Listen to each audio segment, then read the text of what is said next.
Up in the far northwest corner of Minnesota, about 40 miles short of Canada, there's a place called Marshall County, sugar beet country out in the Red River Valley. It's flat in a way that's hard to explain to anyone who hasn't stood in it. There's nothing out there to stop your eye, and you can see so far that people up there like to say you can watch your dog run away for 3 days. And in the county seat, a little town called Warren, Marshall County keeps a car it has never fixed. Everything I'm about to tell you about that car is documented. Police reports, lab reports, names on forms. It's had 47 years to fix it. That's the part I can't get past. The buried files. A squad car is a tool. It's taxpayer property. When it gets damaged, the county repairs it, and when it can't be repaired, the county sells it for parts. And either way, somebody signs a form that says what happened to it. This one got damaged one night in August of 1979.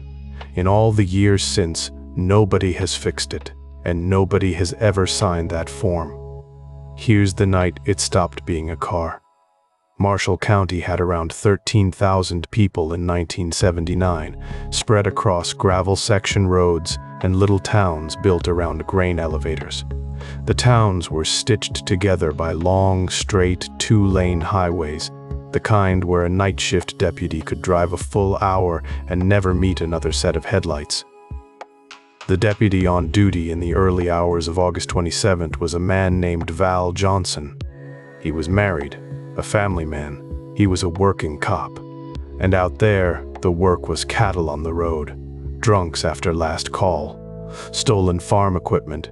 Nothing about the man before that night is interesting. I mean that as a compliment. It's what makes him worth listening to. At about 1:40 in the morning, Johnson was out on County Highway 5 when he noticed a light off to the south through a stand of trees down along State Highway 220. Low, too low, and bright in the wrong way. His first thought was the reasonable one, the one you'd have and the one I'd have. A small plane in trouble, maybe trying to put down on the highway. So he did the job. He turned south onto 220 to go check on it. This is where I have to be careful, because Johnson only ever described a few seconds, and I'm not going to decorate them. The light was down the road from him, out near milepost 68. Then it wasn't. He said it came at him faster than anything he could put a name to, that the light was suddenly inside the car with him, that he heard glass breaking. And then nothing. His radio call came in at about 20 past 2. Johnson had been gone 39 minutes, and he couldn't account for any of the lost time. The deputies who reached him found the squad car stopped sideways across the southbound lane, and Johnson slumped over the wheel with a knot on his head and his eyes hurting badly enough that they drove him to the hospital in Warren. The doctor who examined him put a comparison in the record that I like for its honesty. He said the burns on Johnson's eyes looked like welder's burns, the kind you get from looking into a light that people aren't supposed to look into. Now, the car. I want to give it to you as a list, because that's how the sheriff's department logged it, and the list is the story. 1 windshield shattered, 1 headlight, driver's side, broken, 1 red emergency light on the roof, punched through, 1 round dent in the hood, 2 antennas bent backward, 1 to about 60 degrees, 1 to about 90, all of it on the driver's side. The passenger side didn't have a scratch, and nothing left behind. No blood, no feathers, no bark, no paint transfer, not 1 fragment of whatever did it. 6 specific injuries to 1 automobile, caused by nothing anybody could find a piece of. The sheriff, a man named Dennis Brecka, did what a good small county sheriff does. He treated it like an accident investigation and started making phone calls. The FAA came back, no aircraft in that airspace that night. The Air Force came back, nothing of theirs flying. He let the Center for UFO Studies out of Illinois run magnetic tests on the body panels, which settled nothing, and their chief investigator, a man named Alan Hendry, ended up summing the whole case up better than anyone since the biggest mystery, he said. was trying to find one neat explanation for something that could behave the way Johnson described and still do the kind of damage they were all standing there looking at. In November, an engineer from Honeywell drove up and went over the car himself, and his conclusion is a real sentence that exists in a real file. The damage came from an electrical, quote, force or thing. Sit with that. A professional engineer, a man whose life was measurements, got to the end of his vocabulary and wrote down the word thing. But the piece of paper I keep coming back to came from the Ford Motor Company. The windshield went to Ford's own glass laboratory, to an analyst named Meriden French, and cracked glass was French's entire career. Stones, collisions, heat, vandalism. He'd seen every way a windshield can break. He studied the crack patterns for days, and what he wrote back is the closest thing this case will ever have to a verdict. Even after several days of reflection on the crack patterns and apparent sequence of fractures, I still have no explanation for what seemed to be inward and outward forces acting almost simultaneously. Listen to that again.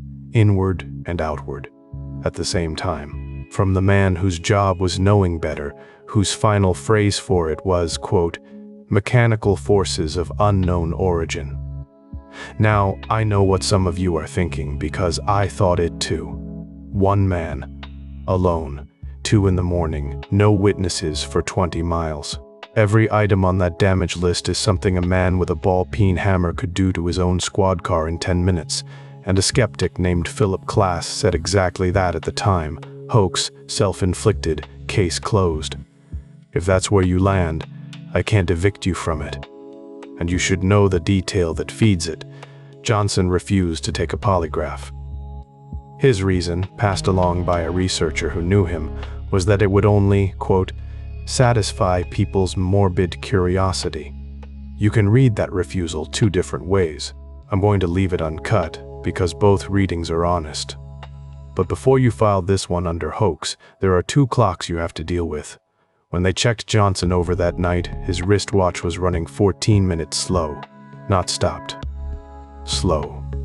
Still ticking, just missing time. And the clock in the squad car's dashboard was running 14 minutes slow. The same 14 minutes, gone from 2 separate machines, one of them wired into the car's electrical system, the other one mechanical, strapped to a man's arm. A hammer doesn't do that. If Johnson staged this, then he stood alone on a dark highway, hurt, at 2 in the morning, and set 2 clocks back by an identical amount, off from each other by nothing, to plant a detail most people would never think to check. In 1979. In a county where he had to keep living. And for what? 2 weeks later, they flew him out and put him on Good Morning America, and by his own account, the attention brought him and his family nothing but strain. Then the cameras moved on, and Val Johnson went back to work in Marshall County and spent the years after declining over and over to make himself interesting about it. The record shows no book, no tour, no 10% cut of anything. Just a man who answered the questions he was asked, and then stopped being asked. The file never closed. It couldn't. There was no box on any form for what the evidence said. And that brings us back to where we started, to the thing I can't get past. The county was left holding physical evidence of an event with no category, real damage, no cause, a report no one could finish. So they did the most Midwestern thing it is possible to do. They kept it, didn't fix it, didn't sell it, didn't talk it up. It sat, and eventually it rolled behind a rope at the Marshall County Historical Society Museum in Warren, Minnesota, where it is sitting right now, today, with the round dent still in the hood, and the antennas still bent at 60 and 90 degrees. The museum says more people walk through their door to see that car than to see anything else they own, which means the most visited historical artifact in Marshall County is an open case file with wheels. 47 years now. The glass has never been replaced because replacing it would mean somebody writing down what broke it, and the 14 minutes were never found. So you tell me, what comes down a county road at 1:40 in the morning, hits a moving squad car hard enough to bend steel, and takes 14 minutes with it on the way out.